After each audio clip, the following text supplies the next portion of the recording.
বাংলাদেশে আর বাংলাদেশের বাইরে পৃথিবীর বিভিন্ন প্রান্তে যেখান থেকে চ্যানেল আই দেখছেন আপনাদের সকলকে সাদর আমন্ত্রণ তৃতীয় মাত্রা দেখবার জন্য। সাম্প্রতিক নানা বিষয় নিয়ে আলোচনার জন্য আমার সঙ্গে স্টুডিওতে রয়েছেন আমার বায়ে বসা আছেন বাংলাদেশ জাতীয়তাবাদী দল বিএনপি দলীয় সংসদ সদস্য সাদাত হোসেন সেলিম এবং আমার ডানে রয়েছেন বাংলাদেশের কমিউনিস্ট পার্টি সিপিবি কেন্দ্রীয় কমিটির সদস্য ডক্টর সাজেদুল হক রুবেল। স্বাগত আপনাদের দুজনকে তৃতীয় মাত্রায়।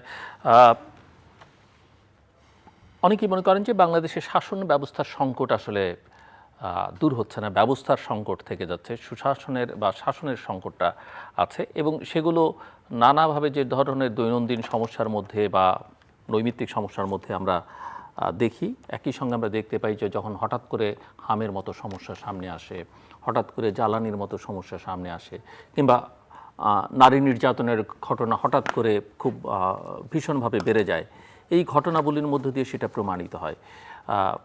অনেকে মনে করেন যে এই রাষ্ট্রের আসলে মূল সমস্যাটা হচ্ছে সেই শাসন কাঠামোর বা শাসন ব্যবস্থার বা গভর্নেন্সের দুর্বলতা। মিস্টার সাদাত হোসেন সেলিম কি মনে করেন, একজন পলিসি মেকার হিসেবে মাত্র কয়েক মাস সময় গেল, বাট ভেতর থেকে দেখার বাইরে থেকে দেখার মধ্যে একটা পার্থক্য আছে, তো সেই দেখায় কতখানি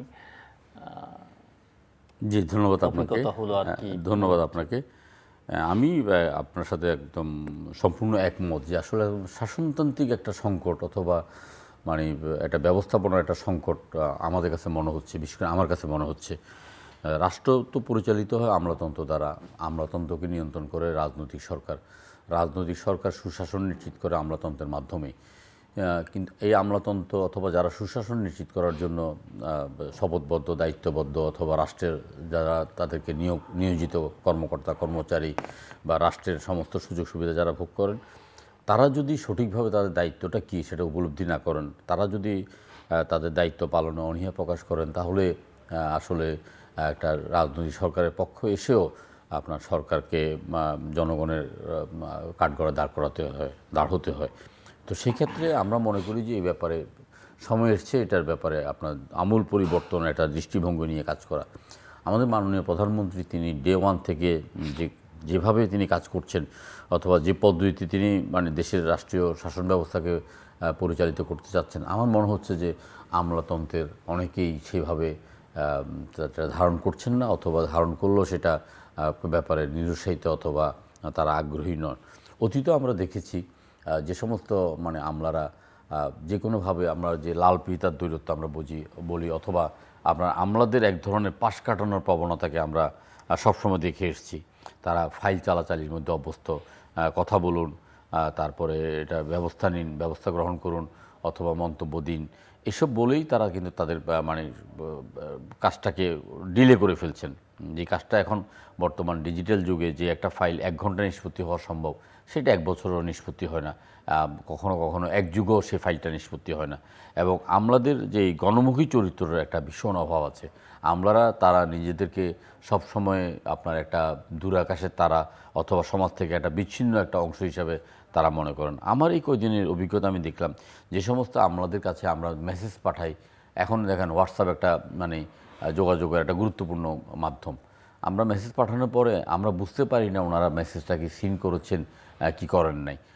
ওনারা দেখি যে আপনার ওনাদের যে এটাকে মানে হাইড করে রাখা যে ব্যবস্থাটা, আমি আশ্চর্য হয়ে গেলাম। অধিকাংশ আমলাদের তারা হয়তো রেসপন্স করছেন, কিন্তু ওই ইয়েটা আপনার হাইটটা তারা করে রাখছেন।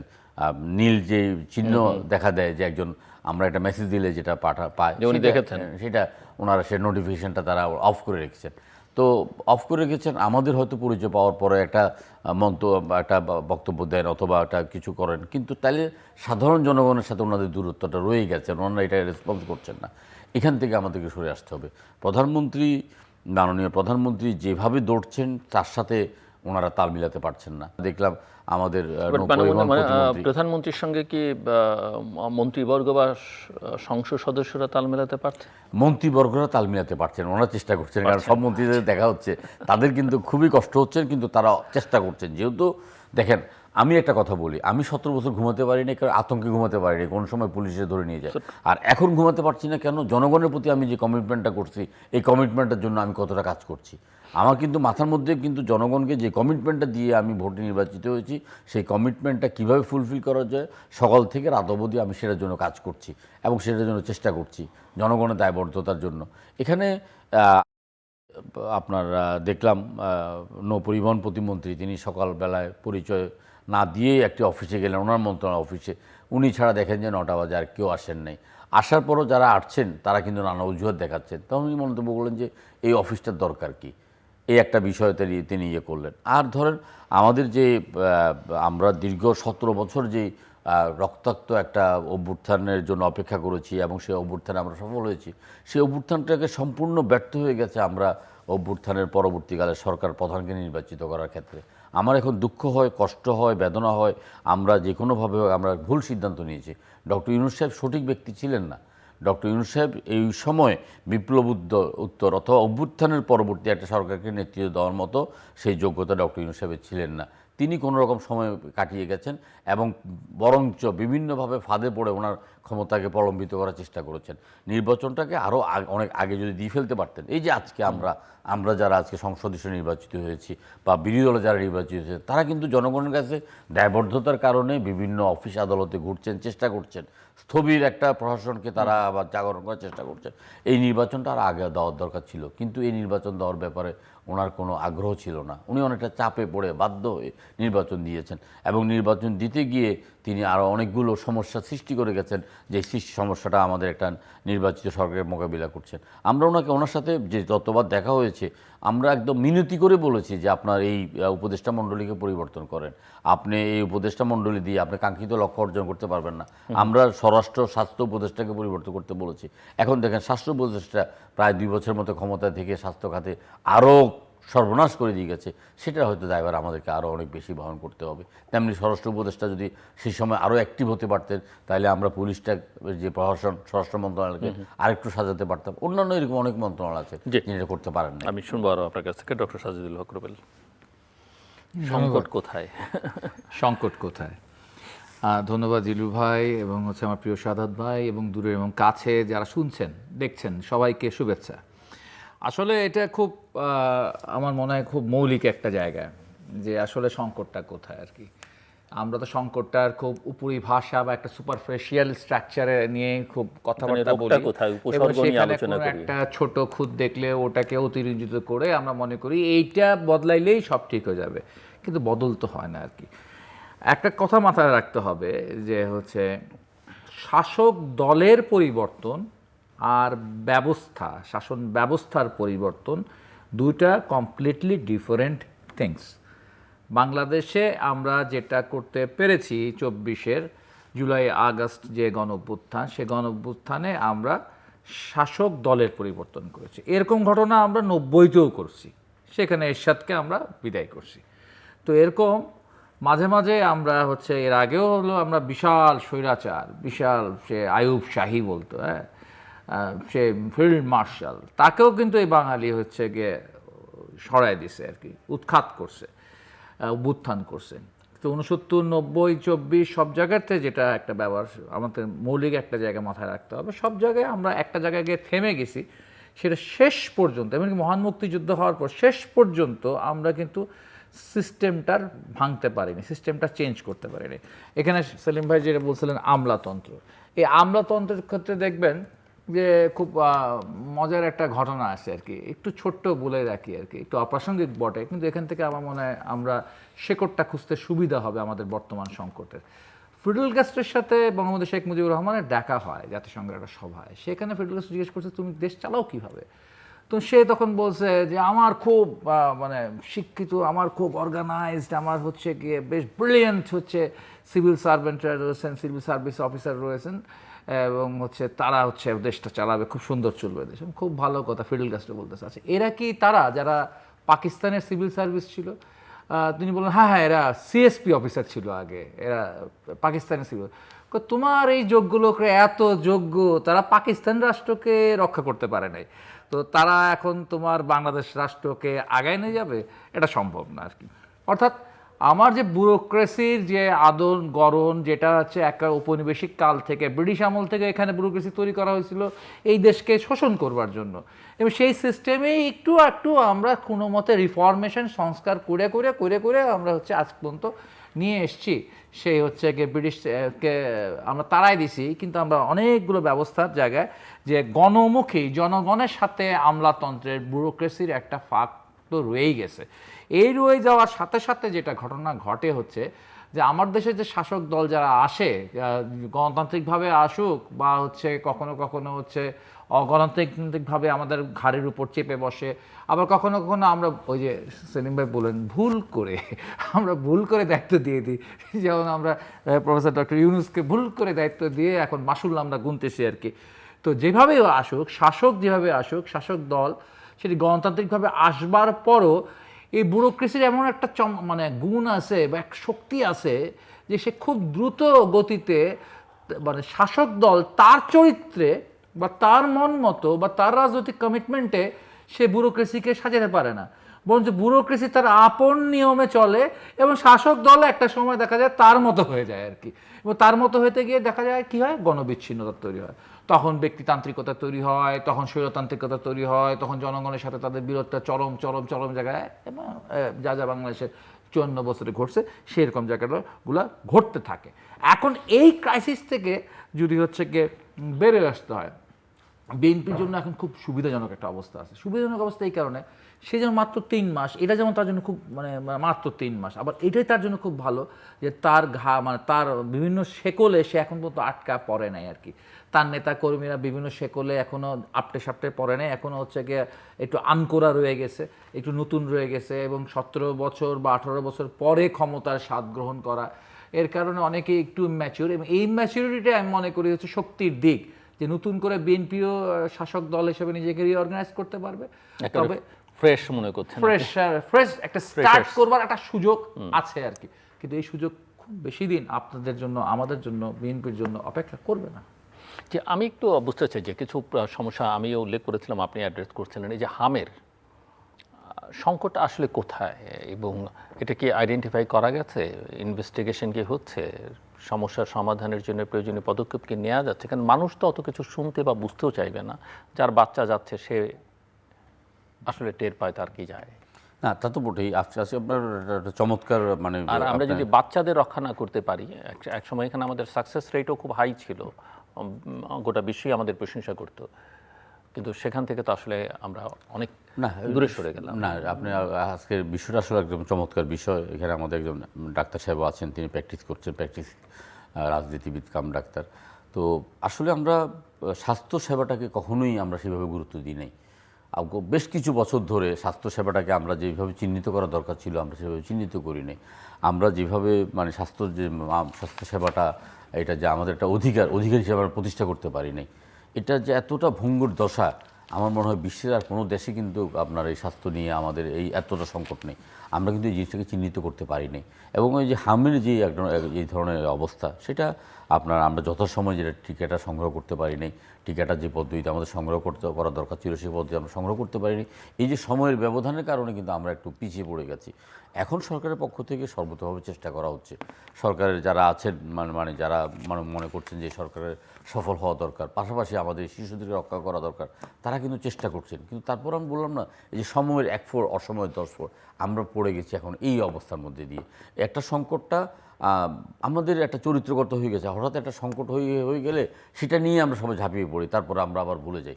আমরা এই যে একটা সংকট আমাদের তৈরি হয়েছে, এই সংকটটাকে আমরা কিন্তু দীর্ঘমেয়াদীভাবে আমাদেরকে এটাকে নিয়ে চিন্তা করতে হবে। এবং এটা আনুষঙ্গিক অন্যান্য অনেক বিষয়, বাংলাদেশের অনেক সরকারি হাসপাতালে আধুনিক যন্ত্রপাতি কিনে রেখে দেওয়া হয়েছে, টেকনিশিয়ান নাই, মানে কেনাকাটার জন্য, কমিশনের জন্য। আপনি দেখেছেন একটা বালিশ এবং পর্দাকাণ্ডের কী অবস্থা, পুরো স্বাস্থ্য ব্যবস্থাটাকে এইভাবে তছনছ করে দিয়েছে। সেখান থেকে বেরিয়ে আসার জন্য সরকারকে খুব কঠোর পদক্ষেপ নিতে হবে, নিষ্ঠুর পদক্ষেপ নিতে হবে। সরকারকে খুব আইনানুগভাবে এই সেক্টরটাকে আপনার ধরতে হবে। মাননীয় প্রধানমন্ত্রী গত কয়েকদিন ধরে শিক্ষা, স্বাস্থ্য এই দুটার উপর বেশ জোর দিচ্ছেন। তিনি আপনার ফ্যামিলি কার্ড বিতরণের জন্য চাঁদপুরে গিয়েছেন, সেখানেও তিনি দুটো ব্যাপারে, একটা শিক্ষা, কারিগরি শিক্ষা এই ব্যাপারের উপর বেশ জোর দিচ্ছেন এবং স্বাস্থ্যসেবার উপরে তিনি খুব জোর দিচ্ছেন। তো আমরা আশা করব যে সরকারের সাথে যারা সংশ্লিষ্ট আছেন, যারা মানে এই দায়িত্বে আছেন, তারা যদি সঠিকভাবে তাদের দায়িত্বটা পালন না করেন তাহলে কিন্তু সরকার এখানে ব্যর্থ। এখানে রুহুল ভাই যেটা বলছেন যে একটা সময় কি করে আমলাতন্ত্র কিন্তু আপনার এই সরকারকে গ্রাস করে ফেলে। একটা সরকার যাত্রা শুরু করেছে, এই সরকারের মন্ত্রীদের মধ্যে এটা তো হয়তো পলিটিক্যাল লিডারশিপের সেই যোগ্যতার ঘাটতি আছে বলেই তারা মানে একটা সরকার নতুনভাবে যাত্রা শুরু করেছে, তাদের মধ্যে অনভিজ্ঞ মানে অনেক মন্ত্রী আছে কিন্তু তারুণ্যে ভরপুর, তাদের মধ্যে আগ্রহ আছে, তাদের মধ্যে শিক্ষা আছে, তাদের মধ্যে প্রচেষ্টা আছে। আমি তো সবার সাথে যোগাযোগ আছে দেখি এবং তারা চেষ্টা করছেন এবং তাদেরকে যদি আমরা তাদেরকে বোঝানোর চেষ্টা করছি এবং আমলাতন্ত্রের চরিত্রটা তারাও নিঃসন্দেহে বুঝবেন, আমরা যেমন বুঝি তারাও বুঝে যাবেন ইতিমধ্যে। আমলাতন্ত্রের চরিত্রটাই হলো যে কিন্তু না দিয়ে তাদের শুরু কোনো কিছু, এটা না, এটা করা যাবে না, এটা করতে গেলে এই সমস্যা হবে। আপনি একটা পজিটিভ একটা দিক নিয়ে আসেন সামনে, আপনাকে 100 একটা নেগেটিভ দিক সামনে নিয়ে আসবে। আপনি ওই 100 একটা নেগেটিভ দিকটাকে আপনি উপেক্ষা করে আপনি পজিটিভ দিক দিয়ে এগিয়ে যেতে হবে। এখানে বিভিন্নভাবে প্রকল্প পাস হয়, বিভিন্ন প্রকল্প উপস্থাপন করা হয়। যেই প্রকল্পতে কড়ি বেশি সেই প্রকল্পটা কিভাবে কমিশন বেশি, যে প্রকল্পতে তাদের আপনার ভবিষ্যৎ আখের গুছে নেওয়ার সম্ভাবনা বা বেশি, সেটাকে তারা উপস্থাপন করে। অন্য অনেক প্রকল্প কিন্তু আপনি দেখেন, আপনার রাস্তা নাই ব্রিজ, আবার ব্রিজ নাই রাস্তা, এগুলো এই যে আমলাগুলো এগুলো করছে, এদের কিন্তু আইনের হ্যাঁ, মানে কোনো প্ল্যান ছাড়াই করতেছে। এখন সময় এসছে কিন্তু সুনির্দিষ্টভাবে একদম পুরো একদম এটাকে আপনার পরিকল্পিতভাবে চেষ্টা করা, পরিকল্পিতভাবেই এখানে একদম সংকটের গভীরে গিয়ে এটাকে চিহ্নিত করা এবং চেষ্টা করা। আমাদের তো অন্তর্বর্তীকালীন সরকার তাদের একটা মাথার একটা মানে উপদেষ্টাদের একটা অংশের ছিল, আপনার লক্ষ্যই ছিল যে কিভাবে আপনার নির্বাচনের প্রলম্বিত করা। আমরা এখন গিয়ে খুব মানে হতাশ হয়ে যাচ্ছি। অনেক দিন পর্যন্ত আমরা মানে সরকারের সাথে মানে কখনো সরকারি দল ছিলাম, কখনো বিরোধী দল ছিলাম। আমলাতন্ত্র অথবা প্রমোশন, ডিমোশন, বদলি, এগুলোকে গত অন্তর্বর্তীকালীন সরকার সময়ে যেভাবে কলুষিত করা হয়েছে, মানে স্কুলের ছেলেরা, কলেজের ছেলেরা গিয়ে ডিসি বদলি করে ফেলেছে, এসপি বদলি করে ফেলেছে, হুমকি দিয়েছে, মানে টাকা স্ট্যাম্পে টাকা আদান প্রদান করা হয়েছে। এই যে পদায়নটাকে একটা বাণিজ্যের রূপ নিয়ে ফেলেছে। এখন ধরুন আমার একদম যুক্তিসঙ্গত যদি আমি কাউকে কোনো একটা জায়গায় পদায়ন করতে চাই, তাও আমি 101 বার চিন্তা করি যে এটা নিয়ে আমি কি আগাবো কি না। কিন্তু কারণ এটাকে একদম কলুষিত পর্যায়ে নিয়ে গেছে। আমি হয়তো আমার উপজেলা প্রশাসনকে একটু সাজাতে চাই, আমি আমার জেলা প্রশাসনকে সাজাতে চাই, আমি আমার অধিদপ্তর পরিদপ্তর যেগুলো জনগণের সাথে সম্পৃক্ত, জনস্বাস্থ্য প্রকৌশল বিভাগ, তারপরে আমার স্থানীয় সরকার প্রকৌশল বিভাগ, সেখানে দক্ষ লোকের কোনো বিকল্প নাই। এবং সেখানে যদি আমরা একজন দক্ষ লোককেও আনার চেষ্টা করি বা চিন্তা করি যে এই লোকটা আমার দৃষ্টিতে তিনি দক্ষ, তিনি কাজ করতে পারবেন, কিন্তু এই যে কলুষিত একটা ব্যবস্থাপনার মধ্যে তার জন্য যদি একটা সুপারিশ করি, সেটাও আবার কিভাবে নেওয়া হয়, সেই অনেকগুলো চিন্তা করে আমরা আগাচ্ছি। তবে আমি আশাবাদী কি, আপনার একটা কালচার তো আমরা করেছি, আমরা সারা জীবন শুনে আসছি 9টার ট্রেন কটায় ছাড়ে। এখন 9টার ট্রেন যে 9টায় ছাড়ে, আমরা নিজেরা আমাদের উপজেলা পর্যায়ে গিয়ে আমরা আমাদের বিভিন্ন অফিসে 9টা বাজে গিয়ে হাজির হয়ে চেষ্টা করছি যে অন্তত মানুষ যেন সেবাটা পায়। সরকারি কর্মকর্তারা যেন মনে করে যে তারা সব কিছুর ঊর্ধ্বে নয়, তাদের মধ্যে জবাব দিই। কারণ আমাকে আমার নির্বাচনী প্রতিশ্রুতিটা বাস্তবায়ন করতে হবে এই আমলাতন্ত্রকে দিয়ে, এই মেকানিজমকে দিয়েই করতে হবে। আমি আমার ছাত্রদল, যুবদল, স্বেচ্ছাসেবক দল, কৃষক দলকে দিয়ে কিন্তু আমি আমার এই কাজগুলো করতে পারবো না। আমাকে সরকারের এই কাঠামোর মধ্যেই আমাকে নির্ভর করতে হবে। তাহলে এই সরকারের কাঠামোর মধ্যে যারা কর্মবিমুখ, আমার ওই কর্মবিমুখ কর্মকর্তা দরকার নাই। তিনি সৎ, হ্যাঁ ঠিক আছে, তাহলে উনি কিন্তু কর্মবিমুখ, উনি কোনো কাজ বুঝে না, এই ধরনের কর্মকর্তা আমার কোনো দরকার নাই। তিনি দক্ষ, তিনি সৎ এবং তিনি পরিশ্রমী, তিনি দেশপ্রেমিক, এই ধরনের কর্মকর্তা আছে, এদেরকে আমাদের খুঁজে বের করতে হবে। এবং আপনার অতীতে দেখেন, আমাদের হয়তো 114 জন ছিল অতিরিক্ত সচিবের পদ, আমরা 600 জনকে পদায়ন করেছি। এই যে মানে জনগণের আজকে কিন্তু ভয়েস রেজ হচ্ছে যে আপনি আমার থেকে ট্যাক্স নিচ্ছেন, আপনি আমাকে পদে পদে বাধা দিয়ে, আমি তো কষ্ট করে ব্যবসা করছি, আমি তো কষ্ট করে আয় করছি, আমি তো একজন চিকিৎসক হিসাবে কর দিচ্ছি, আমি একজন উকিল হিসাবে কর দিচ্ছি, আমি একজন স্থপতি হিসাবে কর দিচ্ছি, আমার করটা আপনি কোথায় ব্যবহার করবেন সেই জবাবদিহিটাও কিন্তু আপনাকে করতে হবে। এই যে একটা কথা আজকে আসছে, আমি দেখছি সামাজিক যোগাযোগের মাধ্যমে অনেকে বলার চেষ্টা করছেন যে করের টাকাটা আপনি কোথায় লাগছেন। আমরা বিশ্বাস করেন, যখন পায়রা বন্দর হবে, আমি বিভিন্ন পত্রপত্রিকা, সাক্ষাৎকারে, টকশোতে আমি বারবার সেই সময় কথা বলাটা কিন্তু অত্যন্ত মানে ভয়ঙ্কর রকমের একটা বিপদ ছিল। আমি যুক্তি তর্ক দিয়ে প্রমাণ করে দিয়েছি যে পায়রা সেতুটা আমাদের গলা কাটা হয়ে দাঁড়াবে, এখানে পায়রা সেতু হওয়ার কোনো কারণ নাই। কিন্তু সেই সময় মন্ত্রী, সচিব এবং আপনার চট্টগ্রাম বন্দরের চেয়ারম্যান, তারা সব একই এলাকার, তারা ওইখানে একটা বন্দর করতে হবে। বেশি এমন একটা বন্দর করেছেন যে বন্দরটা আমাদের এখন গলার ফাঁস, কারণ প্রতিদিন সেখানে আমাদেরকে ড্রেজিং করতে হচ্ছে। কর্ণফুলী টানেল, আমরা আগে কক্সবাজার, ঢাকা কক্সবাজার রোডটাকে সোজা করে যদি আমরা যদি ঘুরপথে 3 ঘন্টার জায়গায় এটা আরও 1 ঘন্টার সময় 2 ঘন্টা সময় বাঁচবে, এটা চিন্তা করে যদি আমরা কর্ণফুলী টানেল করতাম।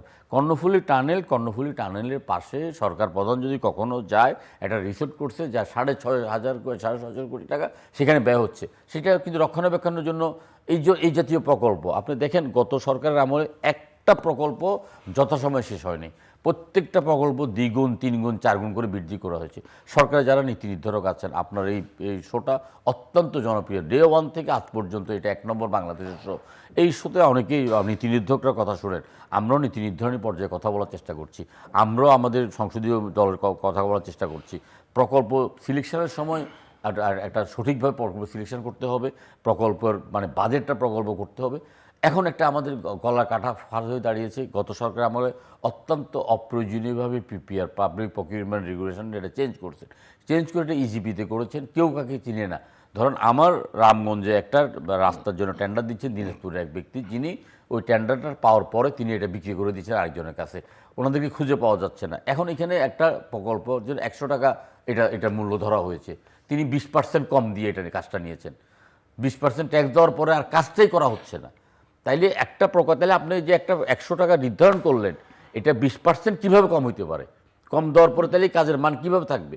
এই জিনিসগুলো কিন্তু আমরা তুলে ধরার চেষ্টা করছি সরকারের কাছে। আমাদের প্রায় ঠিকাদার পালিয়ে গেছেন, মানে এই গত 1-1.5 বছরে যত ঠিকাদার আছে সব পালিয়ে গেছেন জিনিসপত্রের দাম বেড়ে যাওয়ার অজুহাতে, অথবা অত্যন্ত কম রেটে কাজ নেওয়ার কারণে উন্নয়ন কর্মকাণ্ড একদম মুখ থুবড়ে পড়ছে। এই জিনিসগুলো আমরা আমাদের নীতি নির্ধারকদের পর্যায়ে আনতে চাই, কারণ আমরা দেশটাকে সম্মিলিত হবে। আর আমরা এই 53 বছর পর্যন্ত আন্দোলন সংগ্রাম করে আমরা এখন সুশাসনটাকে নিশ্চিত করার জন্য, দেখুন আপনার মাধ্যমে আমি একটা বলতে চাই যে ঢাকাতে অসম্ভব যানজট। আমি আশা করেছিলাম যে হয়তো 1 সপ্তাহ 10 দিনের মধ্যে সাইদাবাদ বাস স্ট্যান্ডটা আপনার চলে যাবে মদনপুর, রেডি হয়ে আছে।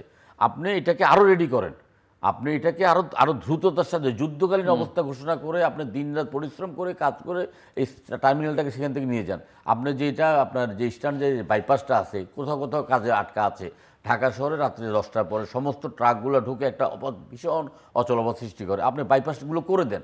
আপনি সারা পৃথিবীতে ভারতের মতো ছোট ছোট শহরও কিন্তু বাইপাস করে দিচ্ছে, সবগুলোতে বাইপাস করে দিয়ে কিন্তু শহরটাকে যানজট করছে। আপনি আপনার ঢাকাকে ঢাকার বাইরে ছড়িয়ে দেন, ঢাকাতে আর নতুন করে কোনো একটা অবকাঠামো আপনি তৈরি করেন না। আপনি সরকারের বিভিন্ন মন্ত্রণালয়কে আপনি ঢাকার বাইরে নিয়ে যান, দূরে নিয়ে যান, সাভার নিয়ে যান, আপনি কালিয়াকৈর নিয়ে যান, আপনি এখান থেকে আপনার কেরানীগঞ্জ নিয়ে যান, আপনি এখান থেকে কুমিল্লা নিয়ে যান। আপনি যদি যোগাযোগ ব্যবস্থাকে আমরা আপনার বিদেশে তো দেখি, ভারতে কলকাতায় প্রায় 70-80 কিলোমিটার দূর থেকে 100 কিলোমিটার দূর থেকে এসে অফিস করেন, বোম্বেতে 120 কিলোমিটার দূর থেকে অফিস করেন, দিল্লিতে 100 কিলোমিটার দূর থেকে এসে অফিস করেন, কারণ তাদের সুপারফাস্ট ট্রেনগুলো আছে। এই সার্ভিসগুলো আমার মনে হয় গতানুগতিক একটা সরকার আমরা চাই না। আমরা চাই যে একটা রক্তাক্ত অভ্যুত্থানের গতানুগতিক কোনো সলিউশন আসলে নাই বাংলাদেশে। আমরা চাই যে আসলে একটা গতিশীল একটা কার্যকর একটা সরকার আমরা চাই। ডক্টর রুবেল, আপনি শুনছিলেন এবং একই সঙ্গে আমরা হামের প্রসঙ্গটা আলোচনা করছিলাম এবং উনি বলছিলেন যে একজন চিকিৎসক কম রাজনীতিক সামনে আছেন। শিক্ষার প্রসঙ্গটা আমি টানতাম, বাট উনি অত্যন্ত গুরুত্বের সঙ্গে বলেছেন যেটা প্রধানমন্ত্রীর প্রায়োরিটি লিস্টের মধ্যে শিক্ষা স্বাস্থ্য অনেক অগ্রাধিকার পাচ্ছে। শিক্ষাঙ্গনের উত্তাল, আমি নারী নির্যাতনের প্রসঙ্গটা টেনেছিলাম। জাহাঙ্গীরনগর বিশ্ববিদ্যালয় ক্ষণে ক্ষণে উত্তাল হয়ে ওঠে নানা ইস্যুতে, তার মধ্যে নারী নিপীড়ন, নির্যাতন, ধর্ষণ ইস্যুটা অত্যন্ত সেখানে গুরুত্বপূর্ণ, যেটা সারা দেশেই কম বেশি আছে। তো এই জায়গাগুলো ধরে যদি একটু আপনি বলেন।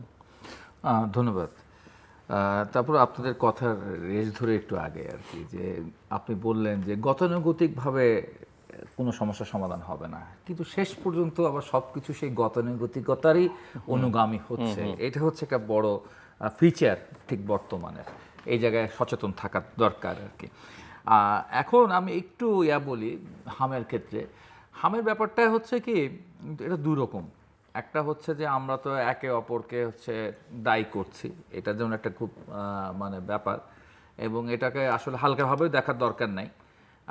যে সংকট তৈরি হয়েছে সেই সংকটের কারণটা কি সেটাকে আমাদের মনে হয় খুব নির্মোহভাবে মানুষের কাছে প্রকাশ করা দরকার, এবং সেটা নির্মমভাবে প্রকাশ করে সেটার জন্য দায়িত্ব যদি দায়িত্ব ডক্টর ইউনূসের নিতে হয় তার নেওয়া দরকার। মানে এত বড় ভুল, বলা যায় একজন ডাক্তার ভুল করলে একটা রোগী মারা যায়, আর একজন নেতা ভুল করলে মানে লাখো মানুষ মারা যায়, আর একজন এরকম সরকার প্রধান ভুল করে কত শত শিশুর মৃত্যু ঘটেছে। এই জায়গাটা আসলে মাথায় রাখতে হবে। তারপরে এখন এটাকে মোকাবেলা করতে গিয়ে একটা জিনিস মাথায় রাখতে হবে যে আসলে কিন্তু এই ক্রাইসিসটা শুধু বাংলাদেশের ক্রাইসিস না, এটা একটা ব্যাপার আছে, কিন্তু এটা কিন্তু একটা মানে গ্লোবালাইজড ক্রাইসিস। আপনি দেখবেন জাপানেও কিন্তু নতুন করে হামের প্রাদুর্ভাব ঘটতেছে, সেখানেও কিন্তু হার্ড ইমিউনিটি ছিল। আমেরিকা তো আছে আবার নতুন করে মার্কিন যুক্তরাষ্ট্রে হচ্ছে হাম, রুবেলা, মিজলস এগুলার রোগ ফিরে আসতেছে। এটা একটা মানে গ্লোবাল ক্রাইসিস। ক্রাইসিস হলো তাদের দেশে কিন্তু শিশু মারা যায় নাই।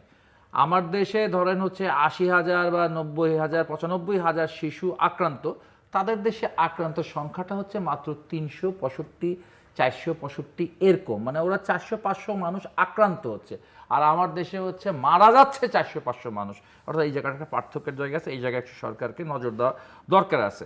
আর আরেকটার ব্যাপার আছে, এই জিনিসগুলো তো নিঃসন্দেহে এটা তো রাজনৈতিক বক্তৃতা দিয়ে সমস্যার সমাধান করা যাবে না, যদিও পাবলিক হেলথ, জনস্বাস্থ্য অনেকটাই রাজনৈতিক ব্যাপার, কিন্তু তারপরে হচ্ছে আমার মনে হয় এখানে পেশাদারিত্বের গুরুত্বটা দেওয়া দরকার, এবং সেই পেশাদারিত্বটাকে করবার জন্য সেখানে আমার মনে হয় রাজনীতির অনেকটা উপরে উঠা হচ্ছে বিষয়গুলোকে দেখা দরকার আর কি।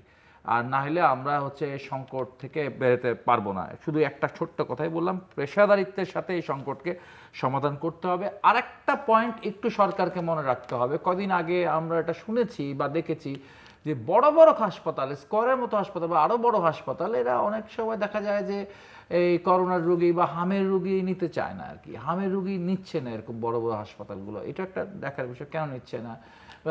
মানে কল্যাণপুরের ওদিকে একটা হাসপাতাল আছে, বিরাট বড় একটা হাসপাতাল, বিশেষজ্ঞ হাসপাতাল, তারাও নাকি হচ্ছে নিতে চাচ্ছে না, হামের রোগী ভর্তি করাচ্ছে না। প্রাইভেটাইজেশন, প্রাইভেট যে হসপিটালগুলো আছে সেগুলো গভর্নমেন্টের আমার মনে হয় একটু শক্তভাবে তাদের সাথে ডিল করা দরকার। তাহলে হচ্ছে আরও কিছু শিশুকে বাঁচানো দরকার। আইসিইউ, এনআইসিইউ, পিআইসিইউ এগুলো তো হচ্ছে গিয়ে নাই আমাদের, এটা আমাদের স্বীকার করতে হবে।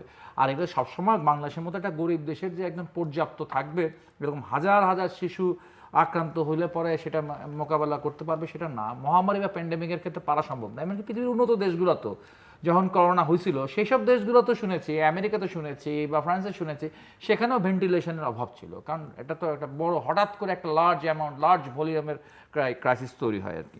তো এই ক্ষেত্রে হেলথের ক্ষেত্রেও আমার মনে হয় প্রফেশনালিজমের সাথে সমস্যাটা সমাধান করতে হবে। এখন একটু আসি একটু ভিন্ন বিষয় আর কি।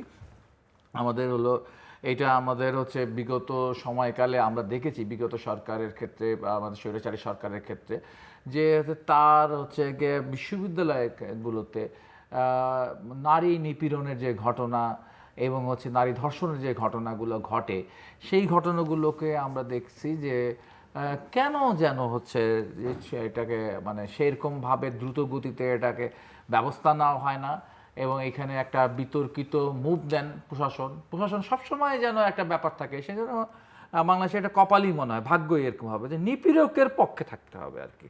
আর যে নিপীড়িত হবে সে হচ্ছে গিয়ে একটু ডিপ্রাইভড হবে অ্যাডমিনিস্ট্রেশনের কাছ থেকে।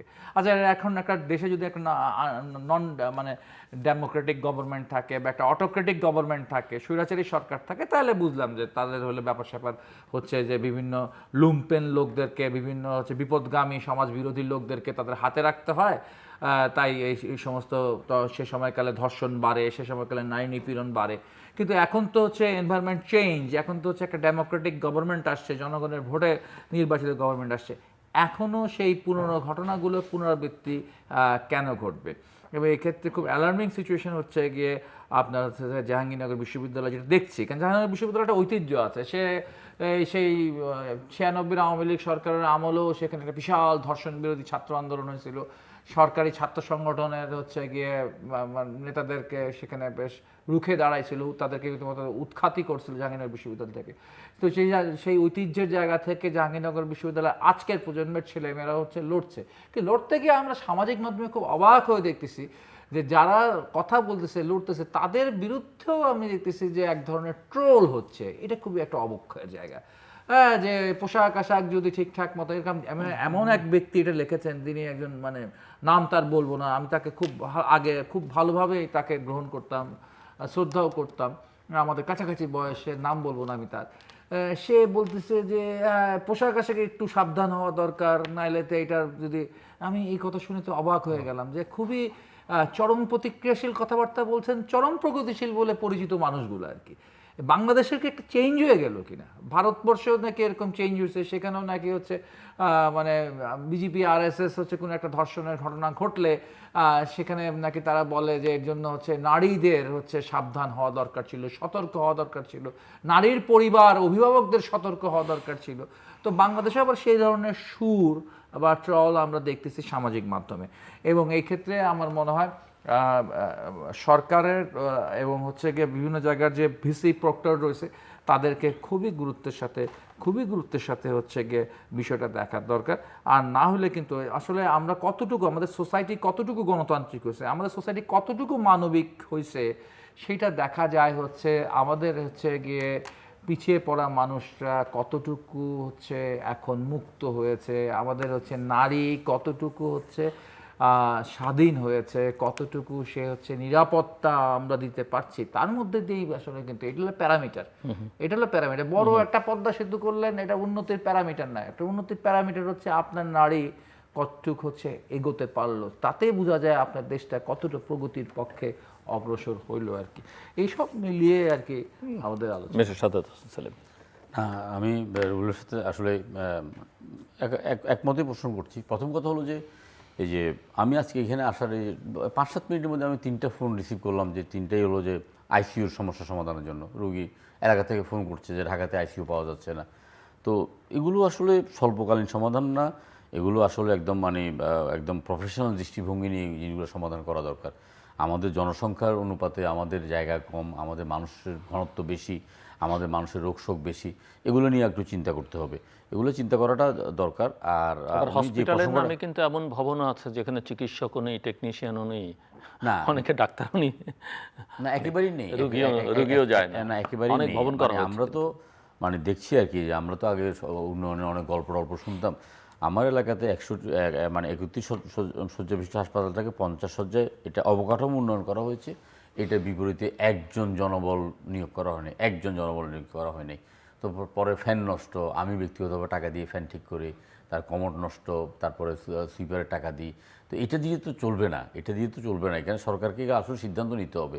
একদম কেমন জানি একটা মানে দীর্ঘদিন পর্যন্ত একটা আমলাতন্ত্র ওয়ান ম্যান শো হওয়ার কারণে সেখান থেকে সরকারকে বেরিয়ে আসতে হবে। আর আপনার এখন আমাদের দৃষ্টিভঙ্গিও আমরা মানে পাল্টে গেছে, বা আমাদেরকে পাল্টাতে বাধ্য করা হচ্ছে। সেখান থেকে হঠাৎ করে দেখলাম যে আপনার অন্তর্বর্তীকালীন সরকারের সময়ে প্রায় 350 মাজার আক্রমণ করা হয়েছে, এবং সেখানে কবর থেকে লাশ তুলে পড়ে ফেরা হয়েছে। সেক্ষেত্রে কিন্তু কোনো মানে বড় ধরনের পদক্ষেপ নেওয়া হয়নি। লালন সঙ্গীতের উপর আক্রমণ করা হয়েছে, বাউলদের উপর আক্রমণ করা হয়েছে, এখনও হচ্ছে। আমরা দেখলাম মিরপুর মাজারের উপরে আক্রমণ করছে। এই যে আমাদের মানে সংস্কৃতিটাকে একটা অপসংস্কৃতির দিকে নিয়ে যাওয়া হচ্ছে, আমাদেরকে যে জোর করে চাপিয়ে দেওয়া হচ্ছে এক ধরনের মানে যে বিয়েটা, এবং মানুষের দৃষ্টিভঙ্গিটাকে পরিবর্তন করার জন্য যে এরকম ভাবে দিবানিশি প্রপাগান্ডা চালাচ্ছে, সেখান থেকেও আমাদেরকে অত্যন্ত সতর্ক থাকতে হবে। আমরা আসলে কোনোভাবেই তো আমরা এই 20 শতাব্দীতে এসে 21 শতাব্দীতে এসে আমরা মানে অন্ধকারের দিকে যেতে চাই না।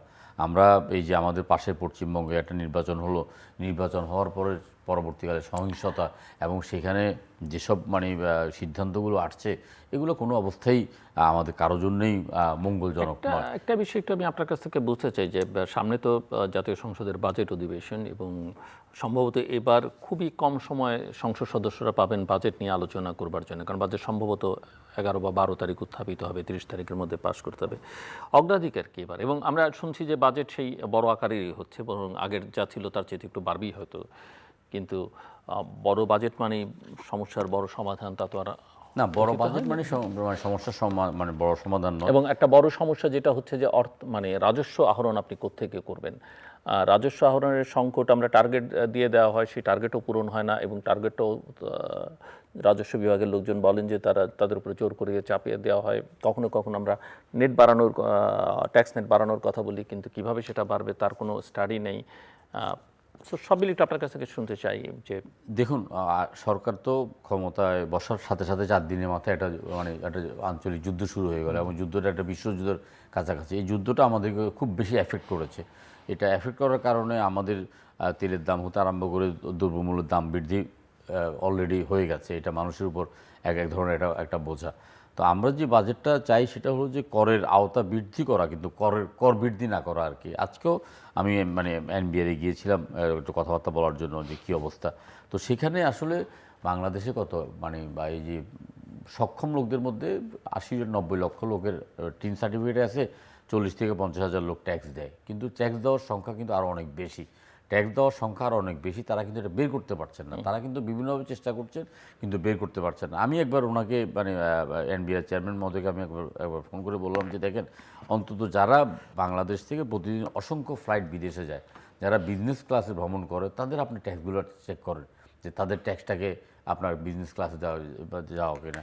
এবং একজন আমি পত্রিকায় দেখলাম একজন সংসদ সদস্য তার আয় যেটা দেখিয়েছেন, মানে যে আয় দেখিয়েছেন সে আয়টা তিনি ড্রাইভারের বেতন হিসাব করলে তার মানে মাসে যে ড্রাইভারদের বেতন দেন সেই বেতনের কাছাকাছি। অর্থাৎ যারা আয় দেওয়ার যোগ্য তারা কিন্তু সঠিকভাবে আয় দেয় না।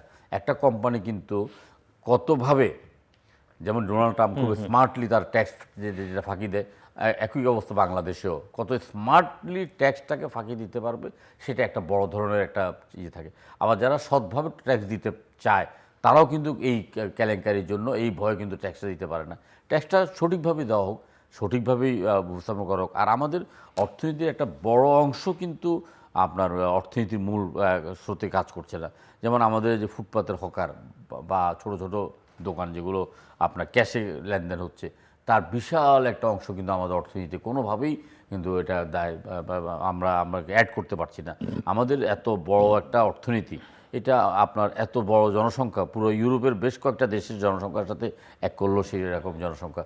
যদি এইবার আমরা আশা করব যে যিনি আছেন মানে এনবিআর চেয়ারম্যান সহ তার যেসব কর্মকর্তারা আছেন তাদেরকে দেখছি একটু ইয়ে করার জন্য। আমাদের মাননীয় অর্থমন্ত্রী জনাব আমিনুল মোহাম্মদ চৌধুরী তিনিও ট্যাক্সের মানে পরিধিটা বাড়ানোর জন্য, কারণ আমাকে রাষ্ট্রকে পরিচালিত করতে হলে তো ট্যাক্সটার কাঠামোটা জালটাকে আরও বিস্তীর্ণ করতে হবে। যেমন একটা আমি জানি না এটা কী করবে, বাইকারদেরকে ট্যাক্স বসাবে হয়তো, কারণ বাইকাররা তো রাস্তা যেটা চালাচ্ছেন এই রাস্তাটা তো সরকার তৈরি করে দিতে হচ্ছে। সেক্ষেত্রে আমি কিন্তু মন্তব্য করেছি যে আমি চাই একজন রিক্সাওয়ালা, রাজস্ব আদায়ের পদ্ধতির মধ্যে তো আমাদের অনেক না অনেক আমি চাই যে একজন রিক্সাওয়ালা বছরে হোক সেটা 100 টাকা, সারা বছরে সে 120 টাকা দেয় 10 টাকা করে, কিন্তু সে একটা ট্যাক্স দেয়। কারণ তারও সরকারের প্রতি দায়বদ্ধতা আছে যে রাস্তাটা দিয়ে তিনি রিক্সা চালাচ্ছেন সেই রাস্তাটা সরকার তৈরি করছেন, সেই রাস্তাটা তৈরি করার জন্য সরকারের কিন্তু অর্থ ব্যয় হচ্ছে। এই অর্থটা কিন্তু আকাশ থেকে আসে না, এই অর্থটা কিন্তু সরকারকে আহরণ করতে হয়। তো একভাবে না তো সে দেয়, ইনডিরেক্ট হলো ভ্যাটের মাধ্যমে। তো না, ভ্যাটের মাধ্যমে তো আমরা অনেকগুলো ট্যাক্স মানে দিচ্ছি, কিন্তু আপনার ধরুন একজন প্রত্যেককেই আমরা কোনো না কোনোভাবে যদি করে আনতে পারি, যারা আপনার করযোগ্য আয় 3.5 লাখ টাকা পর্যন্ত মওকুফ করা যায়। 3.5 লাখ টাকার ঊর্ধ্বে কিন্তু অনেকেই আয় করছেন যারা কিন্তু বিভিন্ন নানাবিধ কারণে ভয়ভীতির কারণে কিন্তু ট্যাক্সটা দিচ্ছেন না। আপনার এই যে এগুলোকে আরও আধুনিকায়ন করার, বিশেষ করে আপনার পুরো সিস্টেমটাকে আপনার যদি ডিজিটাল সিস্টেমে নিয়ে আসতে পারা যায় তাহলে হয়তো আমরা আরেকটু ভালো এটা তো স্বীকার করবেন অনেকে আগ্রহী স্বতঃপ্রণোদিত হয়ে ট্যাক্স দিতে গিয়ে আসলে জালের মধ্যে ঢুকে সে অযথা বিড়ম্বনার শিকার হয়। মানে সেখান থেকে অনেকেই বেরিয়ে আসতে চায়। ধরেন একজনে ব্যবসা করলো হয়তো 10 বছর, তার ব্যবসাটা ভালো ব্যবসা করলো, পরবর্তীকালে তার ব্যবসা ভালো করছে না, কিন্তু তাকে কিন্তু আবার সেই ট্যাক্স, তাকে কিন্তু আবার ওই সুপার ট্যাক্স, তাকে কিন্তু আবার গেইন ট্যাক্স, বিভিন্ন রকমভাবে ট্যাক্স দিতে হচ্ছে। তো সেখান থেকেও সরকার মানে যিনি আয় করছেন এবং যিনি আয় করছেন না, এখন ধরেন এখন ব্যাংকের অ্যাক্সেস নিচ্ছেন, ওনারা মনে হয় এই বছরই ব্যাংকের অ্যাক্সেসটা পাচ্ছেন। তো টাকা আদান প্রদান, আমরা বিদেশে তো গেলে তো আমরা 10 টাকাও তো ক্যাশ দিতে পারি না, পুরো টাকাটাই কিন্তু আপনার আদান প্রদানের মধ্যে হয়, আপনার এটা একটা রেকর্ডের মধ্যে থাকে, অন রেকর্ডের বাইরে কিন্তু নাই। আর আমাদের এখানে পুরো অর্থনীতির মানে সম্ভবত 85 থেকে 90 ভাগই রেকর্ডের বাইরে। এটাকে অন্তত রেকর্ডের অন্তর্ভুক্ত করতে হবে, এটাকে দলিলের অন্তর্ভুক্ত করতে হবে, এটাকে আপনার মানে ফাইলের অন্তর্ভুক্ত করতে হবে, তাইলেই ভালো। আমরা এখন সরকার বসার পরেই যুদ্ধের পরে বাজেট, ইতিমধ্যে সরকার যে তার আপনার প্রতিশ্রুতি যে ফ্যামিলি কার্ড বিতরণ, আমরা ফ্যামিলি কার্ডের ব্যাপারে একটা ভালো একটা সাড়া দেখেছি। আমরা দেখেছি অনেক প্রান্তিক পর্যায়ে মানুষের জন্য কিন্তু সামান্য কয়টা টাকা তার একটা বড় ধরনের অবলম্বন হবে। সরকার মানবিক হোক, অসুবিধা নেই, রাষ্ট্র কল্যাণকর হোক, তাতেও আমাদের অসুবিধা নেই, আমরা এটা আরও ভালোভাবে চাই। কিন্তু সমস্ত বিশেষ করে কর্মসংস্থান এবং আমরা খুবই আশ্চর্য হয়ে যাই, বিদেশে আমাদের বাঙালি শ্রমিকের বেতন হয়তো সৌদি আরবে 400 রিয়াল, 500 রিয়াল, 600 রিয়াল, সেখান থেকে কিন্তু শ্রীলঙ্কা, ভারত, পাকিস্তান কিন্তু তারা কিন্তু তাদের এমবেসিগুলো অত্যন্ত কর্মঠ এবং তাদের এমবেসিগুলো কিন্তু নজরদারিতে আছে। সেখানে একটা ন্যূনতম এই বেতনের বেশি কম হলে তাদের শ্রমিক প্রেরণ করে না। আমরা কিন্তু এই ব্যাপারে স্কিল পাঠাচ্ছি না, কোনো নজরদারি নেই। এইগুলোতেও কিন্তু নজরদারি দিতে হবে, যারা দায়িত্বে আছেন তাদের কিন্তু এগুলোতে সচেতন হতে হবে। ডক্টর হক। বাজেট আমরা প্রায় প্রতি বছরই কেমন বাজেট চাই, আমাদের কেমন বাজেট চাই এটা নিয়ে আলোচনা হয়। আর আমরা সেই ছাত্র জীবন যখন থেকে রাজনীতি শুরু করছি তখন থেকে বাজারের পর একটা স্লোগান দিতে হয়, দে দে দে আগুন দে গরিব মারার বাজেটে। ঠিক আছে, তো আমি এখন অপেক্ষা করছি যে আবারও সেই স্লোগান দিয়ে রাস্তায় নামতে হবে কিনা। এটা প্রতি আমাদের একটা বার্ষিক কর্মসূচির মতো ব্যাপারটা হয়ে যায় আর কি। তো এখন আমি শুনেছি অর্থমন্ত্রীর কাছে যে আমাদেরকে হাই অ্যাম্বিশাস হতে হবে এবং একটা উচ্চবিলাসী বাজেট হবে। হ্যাঁ, লক্ষাধিক টাকা, 1.5 লক্ষাধিক টাকা, কোটি, 1.5 লক্ষ হচ্ছে মানে কোটি টাকার একটা বিশাল বাজেট। না না 1.5 লক্ষ না, তো 9 লক্ষ, সরি, 9 লক্ষ কোটি টাকা। হ্যাঁ, 9 লক্ষ কোটি টাকার একটা বিশাল হাই অ্যাম্বিশাস বাজেট হবে। হাই অ্যাম্বিশন ছাড়া কোনো উন্নতি হয় না, মানুষের ব্যক্তি জীবনও হয় না এবং রাষ্ট্রীয় জীবন, জাতীয় জীবনও হয় না। আচ্ছা ঠিক আছে, আমি এটা মেনে নিই আর কি। কিন্তু মেনে নিয়ে যেটা আমরা দেখি যে আসলে বড় বাজেট মানে কি বাংলাদেশের এই মুহূর্তের পার্সপেক্টিভে। বড় বাজেট মানে হচ্ছে বড় বাজেট ঘাটতি। কেন বড় বাজেট ঘাটতি আপনার হবে?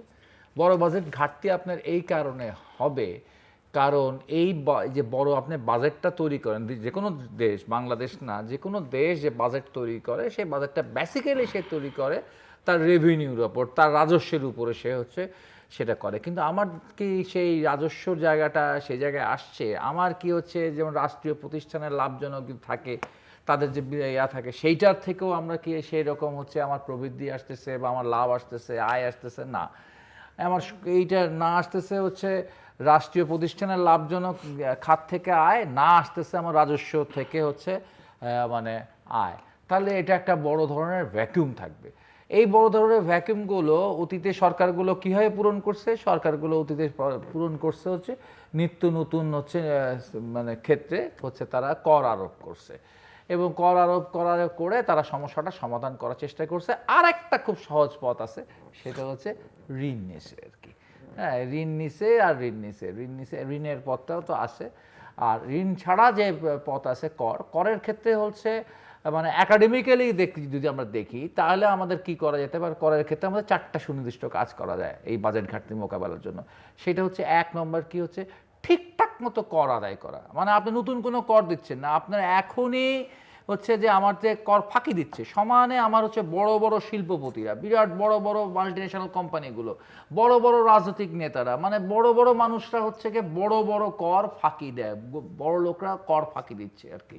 তাদের করটাকে ঠিক মতো যদি আপনি আদায় করেন এবং হচ্ছে মানে আরও যারা আছে হচ্ছে একেবারে উচ্চবিত্ত থেকে মধ্যবিত্ত পর্যন্ত মানে এগুলো মানে প্রত্যেকের হচ্ছে গিয়ে নানাভাবে কর ফাঁকি দেওয়ার একটা টেন্ডেন্সি থাকে আর কি। তো সেই জায়গাটা যদি হচ্ছে গিয়ে খুব হচ্ছে গিয়ে সরকার মানে রীতিমতো মানে যুদ্ধ ঘোষণার মতো একটা জায়গায় করে, তাহলে কিন্তু হচ্ছে গিয়ে আমার মনে হয় না যে বাংলাদেশ হচ্ছে গিয়ে খুব বেশি মানুষের কাছে হাত পাততে হয় মানুষের। তবে এইটা করবার জন্য সেরকম ছেলে কবে হবে, সেরকম নেতা কবে আসবে, সেরকম মানে শক্তিশালী মেরুদণ্ড নিয়ে দাঁড়াবে যিনি হচ্ছে এই যে সুবিধাবাদকে হচ্ছে খতম করতে পারবে, এটা একটা খুব কঠিন প্রশ্ন, একটা বড় ধরনের প্রশ্ন। আর একটা ব্যাপার হচ্ছে যে যেটা বললেন, এটা কিন্তু একটা বড় ধরনের ব্যাপার ঘটবে যে নতুন কর আরোপ, এবং সেটার ক্ষেত্রে এখন হচ্ছে আমাদের যে রাস্তায় বেরোলেই আমরা অনেক সময় হচ্ছে কি আপনাদের প্রোগ্রামে আসার জন্য গাড়ির বদলে আমরা মানে বাইক ব্যবহার করি, আমরা হোন্ডা ব্যবহার করি। এই মানুষগুলোর আয় এখন খুব বেশি কিন্তু না, কারণ এত মানে বেকার সমস্যা। এবং বিগত আপনার সময়কালে 5ই আগস্টের পর তো প্রচুর ফ্যাক্টরি বন্ধ হয়ে গেছে, 400-500 ফ্যাক্টরি বন্ধ হয়ে যাওয়ার কারণে, নতুন বিনিয়োগ না হওয়ার কারণে, নতুন চাকরি টাকরি না পাওয়ার জন্য প্রচুর তরুণ, প্রচুর হচ্ছে গিয়ে মানুষ, মধ্যবয়সী মানুষও হচ্ছে গিয়ে কিন্তু বাইক চালাচ্ছে। তাদের উপর যে একটা হচ্ছে বার্ষিক ট্যাক্স হচ্ছে রোড ট্যাক্স 5,000 টাকা সম্ভবত করার যে ব্যাপারটা হচ্ছে, এই ব্যাপারটা কিন্তু হচ্ছে ইতিমধ্যে আপনার বাইকাররা স্বাভাবিকভাবে নেয় নাই, রাইডাররা স্বাভাবিকভাবে নেয় নাই। এবং সম্ভবত ঈদের পরে আগামী মাসে হচ্ছে তাদের কর্মসূচি আছে, একটা বড় ধরনের আন্দোলন তারা হচ্ছে করার চেষ্টা করবে আর কি। তাহলে দেখা গেলো সমস্যাটা সমাধান হলো না, উল্টা আর একটা সংকটের দিকে হচ্ছে আস্তে আস্তে আপনারা আগাচ্ছেন আর কি। ফলে নতুন কর বৃদ্ধি করার ক্ষেত্রে যে নিচের দিকে, মানে নিচের মানুষগুলো, আপনি রিক্সাওয়ালাকে দেখতেছেন, আপনি হকারকে দেখতেছেন, আপনি মানে যারা হচ্ছে ছাপোষা মানুষ, সেই ছাপোষা মানুষদের কাছ থেকে ট্যাক্স আদায় করবেন। আর আপনার হচ্ছে গিয়ে যুগ যুগ ধরে যারা ট্যাক্স ফাঁকি দিচ্ছে, হ্যাঁ তাদের, আমি তো নিজে খুব লজ্জা পেয়ে গেছি। আমি দেখলাম যে হচ্ছে আমার এলাকায় যিনি এমপি হয়েছেন, হ্যাঁ তিনি আমার চেয়ে কম টাকা ট্যাক্স দেন, কিন্তু তাকে সারা দেশের মানুষ চেনে আর কি। একটা দলের তিনি প্রধান মানুষ, হ্যাঁ একটা দলের প্রধান সে, হ্যাঁ দলের আমির সে, তো তার ট্যাক্স আমার চেয়ে কম। আমি দেখলাম যে তার হচ্ছে ইয়াতে লেখা, তার সব নাকি সে অনুদান পায় আর কি, তার হচ্ছে আর কৃষি খাত থেকে কিছু টাকা আসে, আর তিনি চিকিৎসক হলেও তিনি চিকিৎসা পেশা করেন। আর আমি দেখাইছি যে আমার সব আয় চিকিৎসা পেশার থেকে আসে আর কি। তো আমি আগে নিজেকে খুব গরিব মনে করতাম, যে আমি একটা গরিব মানুষ, কিন্তু ট্যাক্স দেওয়ার হিসাব করে দেখলাম না, আমি তো গরিব ক্যান্ডিডেট না, আমি তো একটা বেশ হচ্ছে ভালো ক্যান্ডিডেট আমি ট্যাক্স দেওয়ার হিসাব করলে। তো তার ভোট বেশি, আমার ভোট কম, তার ট্যাক্স কম, আমার ট্যাক্স বেশি, কারণ আমি ট্যাক্সের ক্ষেত্রে মনে করছি রাষ্ট্র এবং জনগণের পাওনা এই টাকাটা। তো সেই ক্ষেত্রে হচ্ছে গিয়ে ট্যাক্স ফাঁকি দিতে গেলে হচ্ছে আল্লাহর নামে অনেক কিছুই করেন তারা, বেহেস্তের টিকিট মিকিট বেচলেও হচ্ছে গিয়ে ট্যাক্স ফাঁকি দেওয়ার ক্ষেত্রে হচ্ছে গিয়ে তারা তাদের জুড়ি মানে আছে আর কি। এই ক্ষেত্রে তারা হচ্ছে গিয়ে এখনো ইমানদারির চর্চাটা ফিরে আসে নাই। তো এই চর্চাটা ইমানদারির হোক, কিংবা এই চর্চাটা দেশপ্রেমের ইয়াটা হোক, এই ক্ষেত্রে আমার মনে হয় যে মানে সরকার প্রধানমন্ত্রী এক নতুন অ্যাপ্রোচে নামতে পারে আর কি। এটা একটা নতুন অ্যাপ্রোচ, হ্যাঁ, এবং আমার মনে হয় এই অ্যাপ্রোচটা খুবই গুরুত্বপূর্ণ আর কি। কর ফাঁকি, কর বন্ধ করা এবং কর আদায়ের যেটা সিস্টেমটা আছে সেটাকে হলো বৃদ্ধি করা দরকার। আর ইনভেটে ইতিমধ্যে একটু সংস্কার হয়েছে, এখানে তো আলাদা করা হয়েছে। এটা আলাদা করার পর কি দাঁড়াচ্ছে, এটা একটা আমার মধ্যে মনে হয় একটা রিভিউ দরকার, যে 1 বছরে আমাদের এখানে ট্যাক্স কি বেড়েছে না আমাদের এই ট্যাক্সটা কমেছে, ট্যাক্স আদায়। এখানে যে ট্যাক্সের ক্ষেত্রে মানুষ 2 নম্বরই করতো, সে জায়গায় কোনো হচ্ছে কারেকশনটা হয়েছে কি কারেকশনটা হয় নাই। কিন্তু আমরা মানে সীমিত সুযোগের মধ্য দিয়ে যেটুকু আমরা দেখেছি, গবেষণা করার চেষ্টা করেছি, আমরা হচ্ছে অ্যামেচার গবেষক আর কি, আমরা কিছুই বাড়ে নাই, কিছুই আগায় নাই, আরও কমছে। তাহলে কি দাঁড়াইলো? এনবিআর নিয়ে এত কিছু হইলো, তো কি দাঁড়াইলো?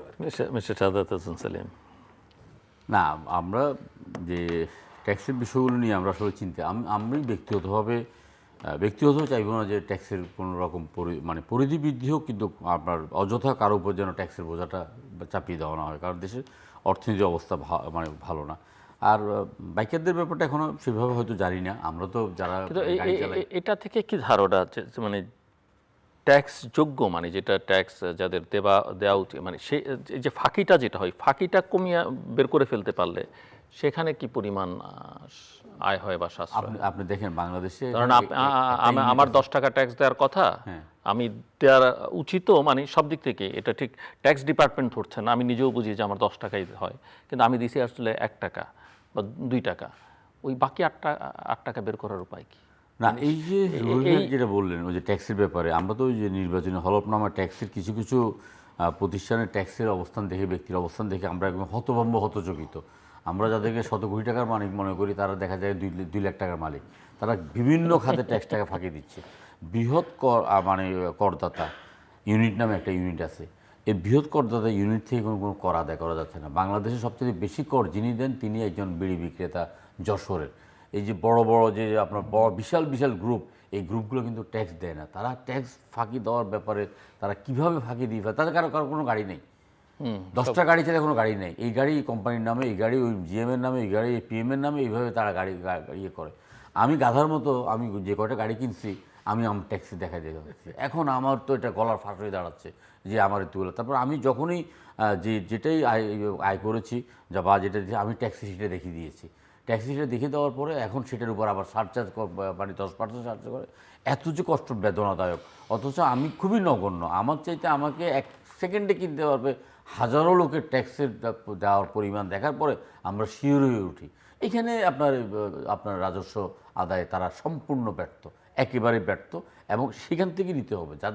যারা ট্যাক্সটাকে ফাঁকি দিচ্ছে, যারা টাকাটাকে প্রচার করছে, এই ট্যাক্স ফাঁকি এবং মানে অর্থ প্রচারটাকে রোধ করতে না পারলে এই গরিবের উপর দিয়ে বোঝাটা পড়বে। আমরা ওই সবসময় আগে রেডি থাকতাম, যখন বিরোধী দলে থাকতাম, গরিব মারার বাজেট বলে আমাদের ব্যানার রেডি থাকতো। আমরা গতানুগতিক বলতাম এই বাজেট গরিবকে আরও গরিব করবে, ধনীকে আরও ধনী করবে, এগুলো গতানুগতিক একদম ফ্রেশলি রেডি থাকতো। সেখান থেকে বেরিয়ে আসলে এখন তো আমাদের চৌকস কর্মকর্তারা চাইলে পারে, রাষ্ট্র চাইলে পারে সবাইকে করের আওতায় এনে অন্তত মানে করটা যেন কেউ ফাঁকি দিতে না পারে, কর তার উপর জুলুম করা না হোক, কিন্তু সে যেন রাষ্ট্রের উপর জুলুম করতে না করে, সে যেন রাষ্ট্রকে না ঠকায়, সে তাকে না ঠকাক রাষ্ট্র, কিন্তু সেও যেন রাষ্ট্রকে না ঠকায়। তাহলে মনে উইন উইন সিচুয়েশনে আমরা একটা সুন্দর আমরা বাজেট আমরা পেতে পারি। এবং আমরা অপেক্ষা করছি, আমরা এই এখন একটা যুদ্ধ বিধ্বস্ত একটা অবস্থার মধ্য দিয়ে যেভাবে আগাচ্ছে, যেভাবে বিদেশ থেকে শ্রমিক আবার চলে আসছে, যেভাবে আপনার বৈদেশিক আপনার গার্মেন্টসের উপর একটা আঘাত আসছে, তারপর অন্যান্য আপনার ব্যাপারে বাণিজ্যিক ভীষণভাবে ভারসাম্য, বিশেষ করে ভারতের সাথে আমাদের বিরাট বাণিজ্যিক ভারসাম্য, চায়নার সাথে বাণিজ্যিক ভারসাম্য, আমাদের রপ্তানি বহুমুখীকরণ, এইসব বিষয়গুলোর দিকে সরকারকে খুব নজর দিতে হবে। সরকার প্রধান যেটা বলেছেন 180 দিনের একটা টাইম লাইন, 180 দিনের মধ্যে তো 90-91 দিন পার হয়ে গেল, বাকি যে 90 দিনেরও কম সময় আছে, এই 90 দিনের কম সময়ে প্রত্যেকের চুলসেরা বিশ্বাস করে তিনি যে যাদেরকে মন্ত্রী করেছেন, শুধু তাদেরকে না, তিনি যাদেরকে সচিব করেছেন, তিনি যাদেরকে অতিরিক্ত সচিব করেছেন, তিনি যাদেরকে বিভিন্ন পর্যায়ের মহাপরিচালক নিয়োগ করেছেন, প্রত্যেকের আমলনামা কিন্তু এনে বিচার বিশ্লেষণ করে রাষ্ট্রকে সুশাসন দেওয়া এবং রাষ্ট্রকে একটা নিরাপদ রাষ্ট্র দেওয়া, রাষ্ট্রকে একটা কল্যাণকর রাষ্ট্রকে হিসেবে আমাদের সবার সামনে উপস্থাপন করাটা আমাদের সরকার প্রধানের দায়িত্ব। আমরা ওনাকে সহযোগিতা করার জন্য আমরা সবাই দাঁড়িয়ে আছি এবং ওনার দিকে তাকিয়ে আছি। ডক্টর রুবেল, শেষের দিকে আমরা জাস্ট 2 মিনিট ক্লোজিং রিমার্কস।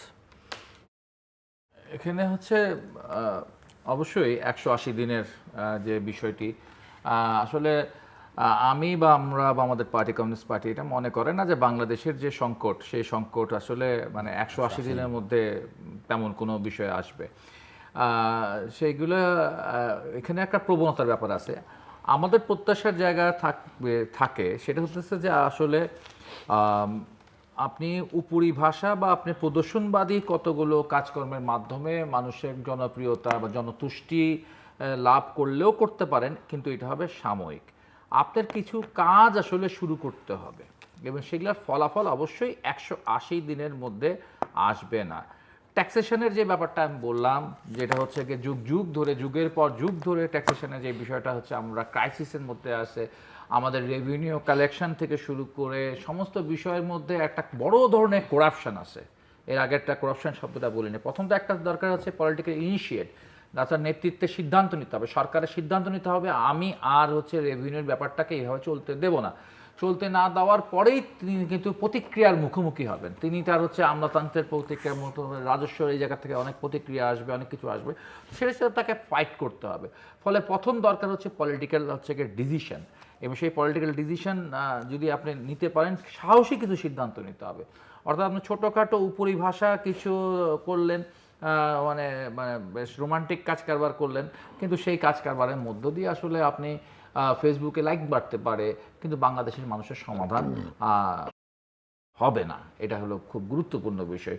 সংকটের গভীরে ঢুকেই সংকটকে নাড়া দিতে হবে, এবং নাড়া দেওয়া শুধু মেধার কাজ না, সাহসেরও কাজ, কারণ তারও প্রতিক্রিয়া আছে আর কি, এটা মাথায় রাখতে হবে। মিস্টার সাদাত হোসেন সেলিম। না, এই যে একমত যে বাংলাদেশের সংকট 180 দিনের সমাধান হবে না, তারপরেও 180 দিনের যে টার্গেটটা, এই টার্গেটটাকে নিয়ে যে যারা কাজ করছেন তাদের প্রত্যেকে কাজের পর্যালোচনা করার একটা দরকার আছে। যিনি আরও দক্ষ, তিনি যদি আরও দক্ষতার পরিচয় দেন, তার কারণ আমাদের তো নানাবিধ সংকট, বহুমুখী সংকট, আমরা সংকটে জর্জরিত, এবং আমাদের বিভিন্ন খাতে সামাজিক আন্দোলনগুলোকে আরও জোরদার করতে হবে। আমাদের এই সমাজ থেকে মাদক নির্মূল করতে হলে আমাদেরকে একটা সামাজিক আন্দোলনের রূপ নিতে হবে। আমাদের এখানে যারা মানে দায়িত্বশীলতার জায়গায় আছেন তাদেরকে আরও দায়িত্বশীলতা পরিচয় দিতে হবে।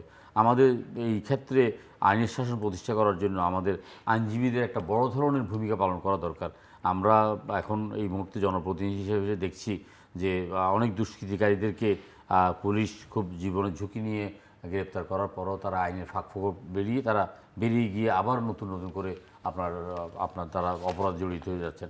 আপনি একটা জিনিস খেয়াল করবেন, যে কোনো অপরাধীকে কিন্তু আপনি গ্রেপ্তার করার পরে দেখবেন যে হয়তো সে 3 দিন আগে জেল থেকে বেরিয়েছে, 6 দিন আগে জেল থেকে বেরিয়েছে। সুতরাং তার শাস্তিটাও নিশ্চিত করাটা সুশাসন প্রতিষ্ঠা করার জন্য অন্যতম একটা কাজ। আমরা আশাবাদী হতে চাই, আমরা জনগণকে আশাবাদী করতে চাই এবং আমরা জনগণকে এই বার্তা দিতে চাই যে আমরা একটা মানে 17 বছরের একটা অগণতান্ত্রিক শাসন ব্যবস্থার জাতাকলে নিষ্পেষিত হয়ে আমরা এখন মুক্ত মনে কথা বলতে পারছি। একটা জনগণের সরকার প্রতিষ্ঠিত হয়েছে, জনগণের তাদের রায়ে তাদের একটা সরকার প্রতিষ্ঠিত করেছে। এই সরকারের প্রতি তাদের চাহিদা আকাশচুম্বী এবং সরকার শুধুমাত্র এই 50 জন মন্ত্রী দিয়ে সরকার নয়, সরকার সমস্ত একটা ব্যবস্থাপনা দিয়ে সরকার। রাষ্ট্রশক্তিটা কিন্তু একটা বড় ধরনের শক্তি।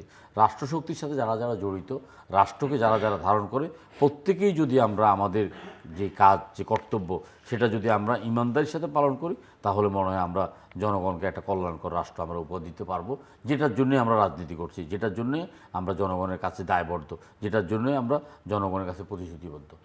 দর্শক অনুষ্ঠানের শেষ প্রান্তে আমরা সামাজিক যোগাযোগ মাধ্যম ফেসবুক, এক্স এবং ইউটিউবে রীতিমাত্র লাইভ স্ট্রিম হচ্ছে, আপনারা দেখতে পারেন। টেলিভিশনের পর্দায় দেখতে না পারলে যে কোনো সময় যে কোনো স্থান থেকে ইউটিউবে রীতিমাত্র চ্যানেলটি সাবস্ক্রাইব করে এই পর্ব বা পুরোনো পর্বগুলো আপনারা দেখতে পারেন। ডক্টর সাজিদুল হক রুবেল এবং মিস্টার সাদাত হোসেন সেলিম, অসংখ্য ধন্যবাদ এই আলোচনা অংশ নেবার জন্য। দর্শক, যে বাংলা একটা কথা আছে যে সর্বাঙ্গে ঘা ওষুধ দিব কোথায়। বাংলাদেশের সমস্যাটাও আসলে সেরকমই। ছোট্ট দেশ, কোটি কোটি মানুষ এবং অসংখ্য সমস্যা। এই সমস্যার সমাধান খুব সহজ নয়, কিন্তু একই সঙ্গে ভালো নেতৃত্ব থাকলে, সদিচ্ছা থাকলে, বিশেষ করে রাজনৈতিক সদিচ্ছা থাকলে সেটা সম্ভব। অগ্রাধিকার নির্ধারণের একটা সংকট আমাদের সবসময় আমরা দেখি, কিন্তু অনেকেই মনে করেন যে বাংলাদেশের সবচেয়ে অগ্রাধিকার দেওয়া দরকার শিক্ষা এবং স্বাস্থ্যে এবং সেই সঙ্গে নৈতিকতা। এটা কিভাবে এই বিবেচনার মধ্যে আনা হবে বা এই সংকট সমাধান করা হবে, কারণ বাংলাদেশের নৈতিকতার একটা বড় সংকট আছে। আমরা ওই যে দুর্নীতির কথা বলি, ধর্ষণের আলোচনা করছিলাম আমরা একটু আগে, এই সবগুলোই ওই নৈতিকতার সঙ্গে কম বেশি যুক্ত। এবং একটা কম্প্রিহেন্সিভ প্ল্যান, দীর্ঘমেয়াদী প্ল্যান, যেটা পৃথিবীর অনেক উন্নত দেশ করে, 100 বছর পরে কি হবে বা 200 বছর পরে কী হবে সেই পরিকল্পনা কারো কারো আছে, কিন্তু বাংলাদেশ আসলে 5 বছরের পরিকল্পনাই করতে পারে না। এই জায়গায় আমাদের একটা স্বল্পমেয়াদী, মধ্যমেয়াদী এবং দীর্ঘমেয়াদী পরিকল্পনা করা দরকার। এমন অনেক ইস্যু আছে যেগুলো আমাদের না হলেও চলে, আমরা সেগুলো অনেক সময় ঢাক ঢোল পিটিয়ে উদযাপনও করবার চেষ্টা করি, বড় করে দেখাবার চেষ্টা করি, অর্জন হিসেবে দেখাবার চেষ্টা করি, কিন্তু তাতে আসলে লক্ষ কোটি মানুষের সমস্যার কোনো সমাধান হয় না। কাজেই আমরা আশা করব যে বর্তমান সরকার, বহুদিন পরে বাংলাদেশের একটা নির্বাচিত সরকার, তারা এখন পর্যন্ত তাদের সদিচ্ছার কথা বলছে, কিন্তু এই সদিচ্ছা বাস্তবায়নের জন্য যে পরিকল্পনা এবং পরিকল্পনা বাস্তবায়নের জন্য যে পদক্ষেপ, সেগুলো তারা নেবে, এটি তাদের কাছে জনগণের প্রত্যাশা। আমরা আশা করব যে জন আকাঙ্ক্ষার প্রতি তারা তাদের যে সমর্থন সেটা দেখাবেন, তাদের যে আস্থা সেটা তারা দেখাবেন এবং একই সঙ্গে বাস্তবায়নে উদ্যোগী হবেন। আমাদের সঙ্গে থাকবার জন্য অসংখ্য ধন্যবাদ। আপনাদের সবার জন্য শুভকামনা।